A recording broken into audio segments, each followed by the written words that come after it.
कुर्ला के विधायक मंगेश कुडालकर के प्रयास के चलते टिळक नगर के समाज मंदिर हॉल के नूतनीकरण का काम पूरा हो गया और इस भव्य वास्तु का लोकार्पण महाराष्ट्र के उद्योग मंत्री उदय सामंत के हाथों संपन्न हुआ। इस अवसर पर भाजपा उत्तर मध्य जिलाध्यक्ष सुषम सावंत, महाड़ के मुख्य अधिकारी मिलिंद बोरीकर, महाड़ के कार्यकारी अभियंता राहुल वटकर सहित भारी संख्या में स्थानीय नागरिक उपस्थित रहे। गेल्या 6 वर्षापूर्वी माननीय आमदार मंगेश कुडाळकर साहेबांची ही मागणी आज पूर्ण या नागरिकांसाठी झालेली आहे। त्याबद्दल मला देखील समाधान आहे। मी माढा प्राधिकरणाचा अध्यक्ष असताना त्याला 8-8.5 कोटी रुपये मंजूर केले होते। त्या इमारतीचं भूमिपूजन देखील माझ्या हस्ते झालं होतं। मी कुडाळकर साहेबांना मनापासून धन्यवाद देईन की आठवणीत ठेवून, असं सहसा होत नाही, आठवणीत ठेवून उद्घाटनाला देखील त्यांनी मला बोलवलं आणि नागरिकांचं प्रेम त्यांच्या बाबतीतलं आहे। मला पूर्ण खात्री आहे की भविष्यामध्ये देखील फार मोठ्या मताधिक्यानं मंगेशजी कुडाळकर हे विधानसभेवर पुन्हा निवडून येतील। गडचिरोलीमध्ये आज 10,000 कोटी रुपयाच्या प्रकल्पाचं भूमिपूजन आदरणीय उपमुख्यमंत्री देवेंद्रजी आणि अजितदादांच्या उपस्थितीमध्ये झालं। उद्योग मंत्री म्हणून मी देखील त्या कार्यक्रमाला उपस्थित होतो। आता गडचिरोली हा नक्षलवादी जिल्हा नसून उद्योग नगरी बनण्याच्या वाटेने वाटचाल करतोय आणि ही आमच्या सरकारने केलेली कमिटमेंट होती।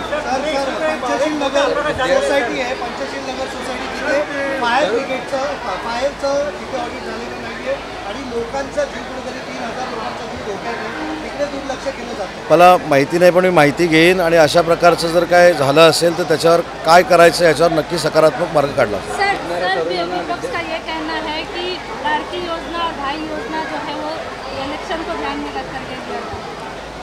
मला असं वाटतं की याचं उत्तर तुम्ही महिला भगिनींनाच जर विचारलं तर बरं राहील। ज्या पद्धतीनं लाखो महिला या उपक्रमाचा लाभ घेणार आहेत आणि जे आज उद्या फॉर्म भरणार आहेत, ऑगस्टमध्ये फॉर्म भरणार आहेत, त्यांना देखील 2 महिन्याचे पैसे आम्ही जमा करणार आहोत रक्षाबंधनच्या निमित्तानं। त्याच्यामुळं काही लोकांना पोटसू उठलेला आहे।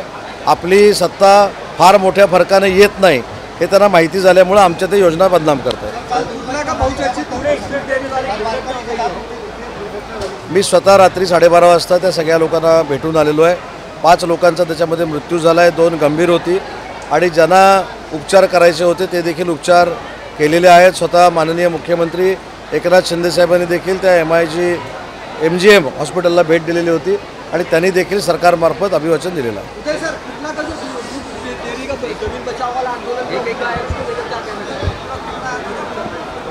नाही, त्याच्यामध्ये मला असं वाटतं की पूर्ण माहिती घेऊनच त्याच्यावर आपल्याला चर्चा करावी लागेल। मंगेश कुडाळकर साहेबांची देखील त्याच्याबद्दलची काही मतं आहेत ती मुख्यमंत्र्यांकडे आम्ही मांडणार आहोत। आज या ठिकाणी मला खरोखरच अभिमान वाटतोय की माझ्या मतदारसंघामध्ये टिळकनगर विभागामध्ये आणि गेल्या अनेक वर्षांपासूनची दुरावस्थेमध्ये ही समाज मंदिर होतं आणि अनेक नागरिकांची मागणी होती की या ठिकाणी चांगलं समाज मंदिराचं नूतनीकरण झालं पाहिजे आणि त्या अनुषंगाने त्यावेळेचे म्हाडाचे अध्यक्ष आपले उदय सामंत साहेब यांनी पहिल्याच बैठकीमध्ये हा निधी मंजूर केला आणि त्यानंतर लागलीच या कामाला सुरुवात झाली आणि जवळजवळ आपण बघितलं असेल तर तळमजला अधिक 2 मजले ग्राउंड+2 अशा प्रकारची दिमागदार वास्तू या टिळकनगरमध्ये उभी राहिलेली आहे।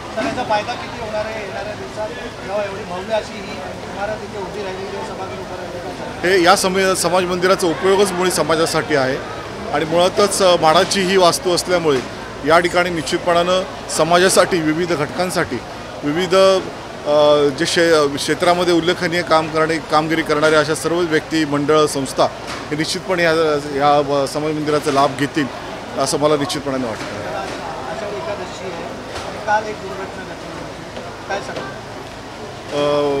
खरोखरच कालची ही दुर्घटना अत्यंत दुर्दैवी आहे। मी मूर्तात्म्यास आणि त्या घटनेसाठी खरोखरच शोक व्यक्त करतो आणि आषाढी एकादशीच्या निमित्ताने मी आपल्या सर्वांना हार्दिक शुभेच्छाही देतो। धन्यवाद।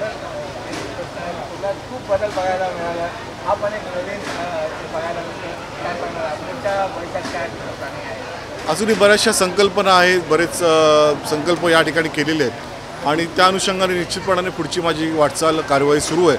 त्यापैकी एक कुर्ला स्टेशनला आपण एक सॅटिस प्रकल्प उभारतो ठाण्याच्या धर्तीवरती आणि त्यामध्ये कुर्ला स्टेशन पूर्वेला जे बस स्टेशन आहे त्या ठिकाणी सुद्धा आपण खाली ग्राउंड फ्लोअरला रिक्षा, टॅक्सी यांचं पार्किंग असेल, पहिल्या मजल्यावरती बस डेपो असेल आणि सेकंड फ्लोअरला प्रायव्हेट पार्किंग असेल अशा प्रकारचा अद्ययावत सॅटिस प्रकल्प उभारतो आहे. आपण ईस्टर्न एक्सप्रेस हायवेला बघितलं असेल तर आपण प्रियदर्शनी सर्कल या ठिकाणी यू टर्न नसल्यामुळे तिथे बऱ्याच नागरिकांना कुर्ला इथे जाऊन यू टर्न करावं लागतं आणि त्याच्यामुळे त्या ठिकाणी सुद्धा उड्डाणपुलाची मंजुरी झालेली आहे, त्याचं टेंडरही निघालेलं आहे आणि गणपतीच्या आधी त्याचंही भूमिपूजन या ठिकाणी लवकरात लवकर होईल.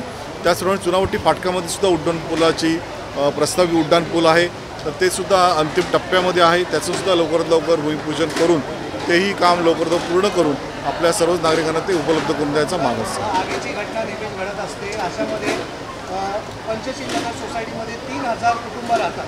तिथे फायरची कुठलीही सुविधा नाही आहे. अनेक दिवस पत्रव्यवहार करून सुद्धाही लोक भीतीच्या वातावरणात, लहान मुलं तिथे कुठेतरी लिफ्टमध्ये अडकतात, लिफ्ट बंद असते, अनेक अशी तक्रारी आहेत, पण कुणीही लक्ष देत नाही. काय कारण आहे? आणि आज मुख्यमंत्री सुद्धा इथे आलेले होते. कसं आपण त्याचा पाठपुरावा करणार? या बाबतीत निश्चितपणाने पंचशील नगर वसाहत जी आहे आणि ती SRS स्कीममधून ती ह्या इमारती बांधलेल्या आहेत, तर निश्चितपणानं मी CEO साहेबांकडे निश्चितपणे अर्ज देईन आणि लवकरात लवकर त्या ठिकाणी पंचशील नगरमध्ये अद्ययावत अशी फायर स्टेशन उभारलं जाईल. या दृष्टिकोनातून लवकरच बैठक घेऊन त्या ठिकाणी अजूनही काही असुविधा असतील तर त्या सुविधा पूर्णचं काम निश्चितपणानं केलं जाईल. CEN न्यूज, देश प्रदेश की ताजा तरीन खबरों के लिए CEN न्यूज को सब्सक्राइब करें और रहें पल पल की खबर से हर पल बाखबर.